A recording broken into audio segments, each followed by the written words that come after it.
Hello, Shri Shiv Mahapuran YouTube channel में आप सबों का स्वागत है। साथ में मेरा प्रणाम भी। तो आज 19वां अध्याय का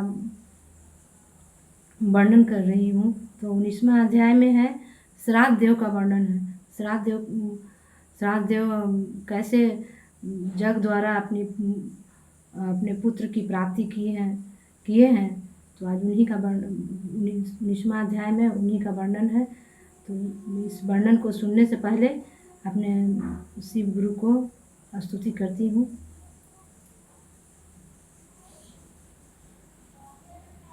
गुरुर्ब्रह्मा गुरुर्विष्णु गुरुर्देव महेश्वर गुरुर्साक्षात् परब्रह्म तस्मै श्री गुरवे नमः।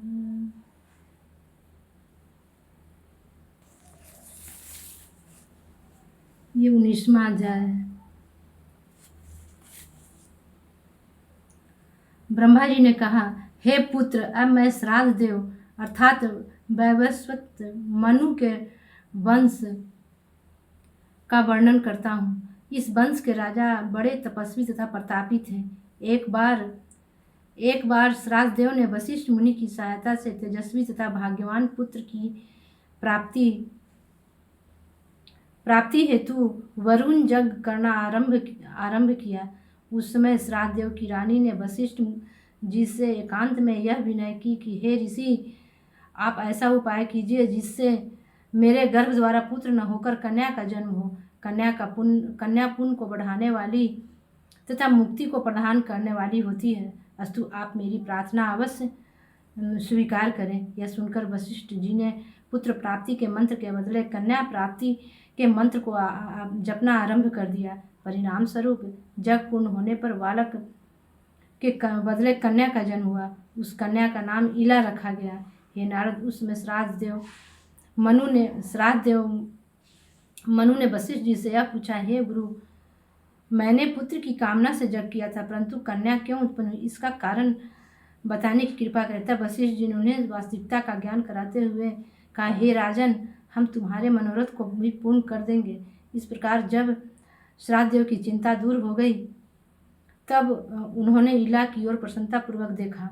जब उन्हें यह ज्ञात हुआ कि यह कन्या परम तेजस्विनी है, तो वे अपने मन में अत्यंत प्रसन्न हुए।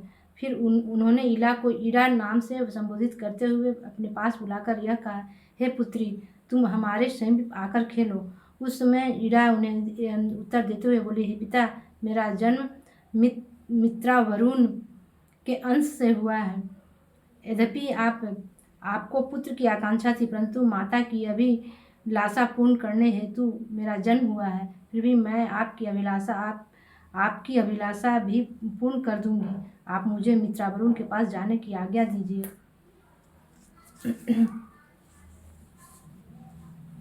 हे नारद, यह सुनकर श्राद्ध देव ने इड़ा को मित्रा वरुण के पास जाने की आज्ञा दे दी। तब वह उनके पास पहुँच हाथ जोड़कर स्तुति करती हुई इस प्रकार बोली, हे प्रभु, मैं आपके अंश से उत्पन्न हुई। अस्तु, आप जो आज्ञा देंगे वह कार्य करने के लिए मैं प्रस्तुत हूँ। इड़ा के ऐसे वचन सुनकर मित्रा वरुण ने अत्यंत प्रसन्न होते हुए कहा, हे इड़ा, मैं तुम्हारे विनय तथा सत्यवादिता से अत्यंत प्रसन्न हूँ। अब तुम संसार में मेरे नाम से प्रसिद्ध होगी। तुम्हारा शरीर भी लड़के के रूप में परिवर्तित हो जाएगा। तुम्हारा नाम सुदुम्न होगा। मित्रा वरुण के ऐसे वचन सुनकर इड़ा अत्यंत प्रसन्न हो मनु के पास लौट आई।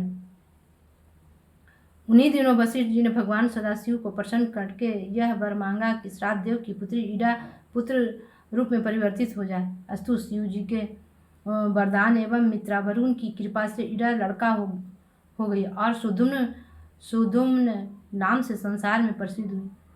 हे नारद, एक दिन सुदुम्न शिकारियों का वेश धारण कर शिकार खेलने के लिए उत्तर दिशा की ओर गया। वहाँ संयोगवश वह सूर्यगिरी के नीचे, जहाँ पर शिव जी गिरजा सहित विहार कर रहे थे, जा पहुँचा। उस स्थान पर पहुँचते ही वह अपने सभी साथियों सहित स्त्री रूप को प्राप्त हो गया।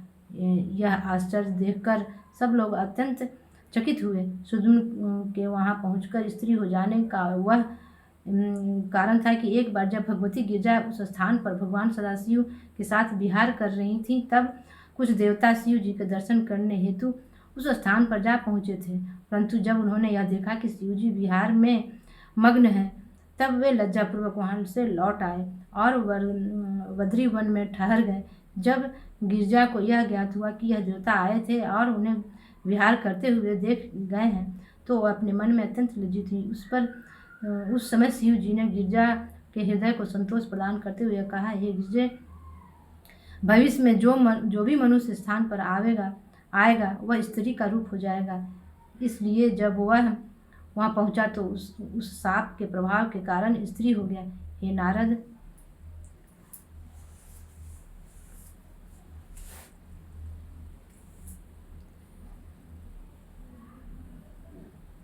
स्त्री हो जाने पर सुदुम्न अत्यंत दुखी हो अपने साथियों सहित इधर उधर भ्रमण करने लगा तथा घर लौटकर नहीं गया।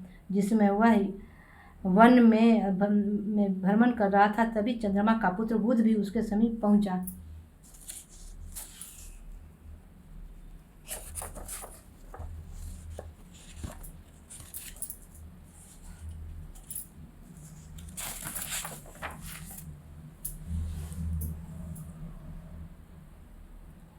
जब बुध ने परम सुंदरी नारी के रूप में सुदुम्न को देखा तो वह उस पर मोहित हो गया। स्त्री रूपी सुदुम्न भी बुध पर आसक्त हो गया। तब वे दोनों परस्पर भोग करने लगे।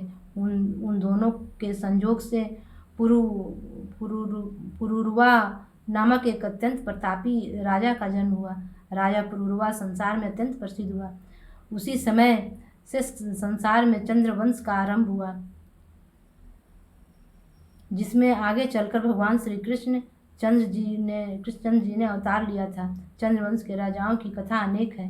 हे नारद, पुरुरवा के जन्म देने के उपरांत सुदुम्न अत्यंत दुखी अपने गुरु वशिष्ठ का स्मरण करने लगा। तब वशिष्ठ जी प्रसन्न होकर उसके पास पहुँचे। जब उन्होंने यह देखा कि सुदुम्न स्त्री हो गया है, तब वे उसे पुरुष रूप प्रदान करने हेतु शिव जी का तप करने लगे। कुछ समय उपरांत शिव जी ने प्रसन्न होकर उन्हें अपना दर्शन दिया तथा वर मांगने की आज्ञा दी। तब वशिष्ठ जी ने भगवान सदाशिव की स्तुति एवं प्रार्थना करते हुए कहा, हे प्रभु, मेरी यह अभिलाषा है कि सुदुम्न पहले की भांति फिर से पुरुष शरीर को प्राप्त कर ले। वशिष्ठ जी की प्रार्थना सुनकर शिव जी बोले, हे वशिष्ठ, हमने उस वन को शाप दिया है, वह तो मिथ्या नहीं होगा, परंतु हम तुम्हारी तपस्या से प्रसन्न होकर यह वरदान देते हैं कि सुदुम्न 1 महीने तक स्त्री रूप में रहेगा और दूसरे महीने पुरुष हो जाया करेगा। वह अपने राज का विधि पूर्वक संचालक करेगा तथा हमारी कृपा से इसे किसी प्रकार का कष्ट नहीं हुआ। इतना कहकर शिव जी अंतर्धान हो गए और सुदुम्न पुनः पुरुष शरीर धारण कर अपने घर को लौट आया तथा सुखपूर्वक राज करने लगा। उसने उत्कल गय तथा विमल नामक 3 पुत्रों को जन्म दिया। उत्कल के नाम पर उत्कल देश प्रसिद्ध हुआ। गय ने गया को बसाया तथा विमल पश्चिम देश का राजा हुआ। इतना कहते हुए आज की वाणी यहीं गुरु के चरणों में समर्पित करती हूँ। अब फिर आगे के एपिसोड में 20वां अध्याय